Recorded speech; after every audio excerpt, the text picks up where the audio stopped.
États-Unis, le shutdown a perturbé l'activité économique et la publication des statistiques, compliquant la lecture de la conjoncture américaine. Le bon niveau de croissance cache en fait des réalités contrastées. Les zones de force sont l'investissement en intelligence artificielle et en data center et la consommation des ménages les plus aisés. Le reste de l'économie américaine présente une trajectoire plus faible, avec notamment un net ralentissement des créations d'emplois sur la période récente.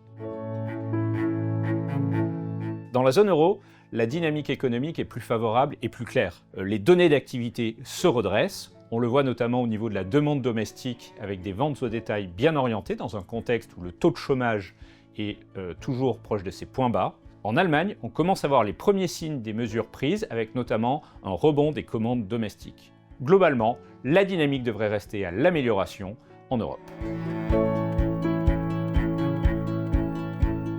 Sur les marchés de taux, il faut d'abord souligner que tous les segments ont connu en 2025 une année de performance positive, aussi bien en Europe qu'aux États-Unis, notamment sur les segments à haut rendement, comme le high yield ou les AT1, qui ont progressé l'an dernier de 5 à 8%.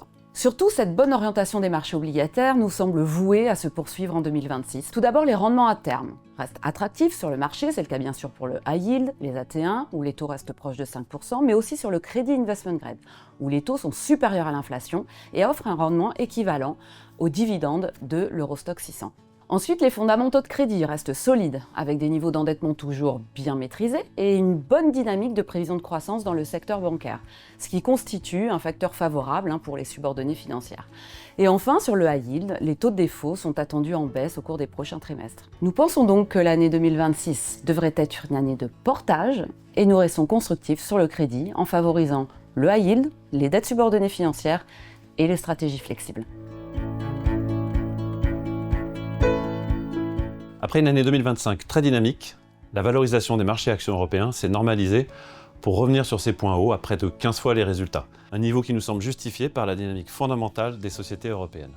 La performance devrait maintenant s'aligner sur la croissance des résultats, qui devrait enfin accélérer, puisqu'elle est attendue à plus de 10% pour 2026, portée par l'amélioration macroéconomique en cours sur le continent. Parallèlement, nous observons un point d'entrée intéressant sur le style qualité en Europe. L'indice MSCI Europe Quality est en effet revenu sur des points bas de valorisation relative. C'est un signal positif important, étant donné que les deux points bas précédents, fin 2013 et fin 2016, avaient été suivis à chaque fois par une période de surperformance. Enfin, nous pensons que la thématique de la défense doit rester un axe central dans le choix des investisseurs.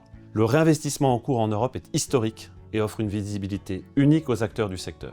Même si le niveau de valorisation du secteur a nettement progressé sur un an, en rejoignant le niveau du luxe par exemple, la croissance attendue des résultats pour les années à venir est nettement supérieure à la moyenne du marché et n'est qu'au début d'un cycle de révision en hausse.